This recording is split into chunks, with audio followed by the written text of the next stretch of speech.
Je me souviens parfaitement, il y a 3 ans, on était déjà ici, quand notre collègue Samuel Paty a été assassiné. Je me souviens à peu près des mots que j'avais utilisés ce jour-là, en parlant d'effroi, de stupeur et de consternation, et en pensant, comme tous mes collègues, que ça n'arriverait plus jamais. Et vendredi dernier, on apprend que ça recommence.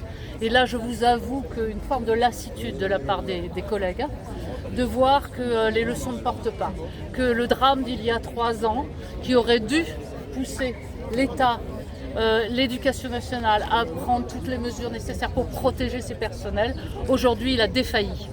Il a failli à sa mission. Donc aujourd'hui on se retrouve avec de nouveaux collègues, dont un décédé, d'autres entre la vie et la mort, et demain quoi? Donc on a aujourd'hui face à nous un discours martial qui ne réglera rien, on le sait déjà, et des tentatives de récupération plus ou moins malsaines sur ce sujet. Non, il faut autre chose. Au-delà des discours compassionnels que nous avons cessé de croire sur parole, nous voulons des actes aujourd'hui. Nous voulons des actes forts, un engagement ferme de l'État pour protéger ses personnels dans l'éducation nationale. Nous servons une cause juste, celle de l'émancipation de nos élèves, pour en faire des citoyens éclairés. Et il n'est pas question que l'école reste ou soit à la merci de l'obscurantisme et du fanatisme religieux. Déjà, il faut arrêter de diviser, de détruire le système éducatif pour commencer.